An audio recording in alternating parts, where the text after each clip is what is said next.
I think the reason that New Jersey is an exciting place for out-of-state entrepreneurs is they have already confronted the barrier to entry in their home states. Imagine being on the ground floor in Colorado when the opportunity presented there years ago. The same issues are now confronting New Jersey. Well, when potential businesses come to us and ask us about coming into New Jersey, they're particularly surprised with the amount of regulatory compliance that will be necessary. Clearly, cannabis throughout the country is a heavily regulated industry, but New Jersey, which is known for its regulatory environment, really hits this industry very hard. Yeah, I think I'd add to that too, is that as out-of-state players in the cannabis marketplace look at the New Jersey marketplace, they're confronted with what we've grown up with, and that is home rule.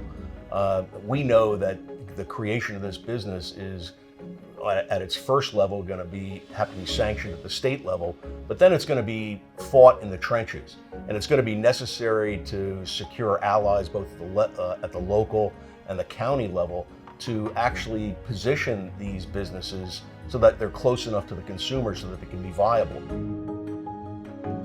There's some municipalities that have taken it upon themselves when under the Home Rule Authority to out and out prohibit cannabis in any way. And they have done that under the guise of zoning because there have been no regulations in place from the state that direct them.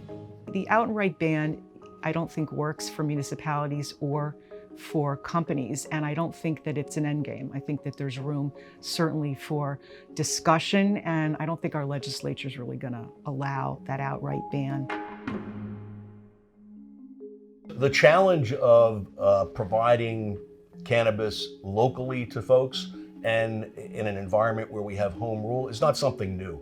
We know that Colorado confronted nearly the identical same challenge, and you had a whole multitude of cities and counties in Colorado in response to a full adult legalization decide to opt out and not participate in the program. We also know that when the program got up and got its legs underneath it in Colorado and started to generate serious tax revenue, those same municipalities and counties decide to get back into the business. You're going to have early on communities that adapt and announce a willingness to participate in the program. An example like Asbury Park, for instance, Newark, for instance, all of which have indicated a willingness to embrace a medical and a recreational cannabis program. And then you're going to have outlying municipalities that decide, for whatever politically expedient reasons, they're going to announce they're not going to participate. Ultimately, I think what's going to compel municipalities to participate in the program, it's going to be good old-fashioned revenue. Yeah, I also think some towns will become a little more comfortable as they see neighboring towns and communities adopt the medical dispensaries. We've seen the dispensaries here in New Jersey and elsewhere.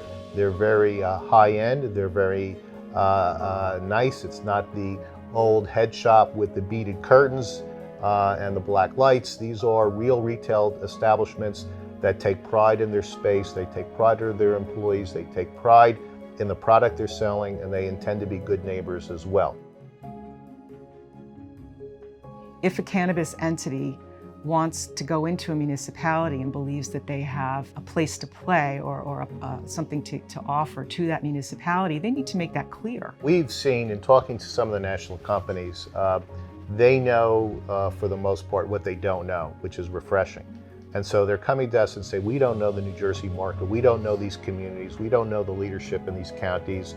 Help us understand what we need to do to talk to the people and explain that we're not bad people, we're real business people. When I was confronted with businesses that wanted to open up in our town, I would counsel them just as an elected official that say, hey, come on in, let's meet with the planning board, let's meet with the president of the planning board to determine whether the location that you're thinking of is appropriate and consistent with what the town's master plan is. They're also going to be interested in providing jobs for their residents. The job generation that's going to happen as a result of a full-blown cannabis business in New Jersey is almost open-ended.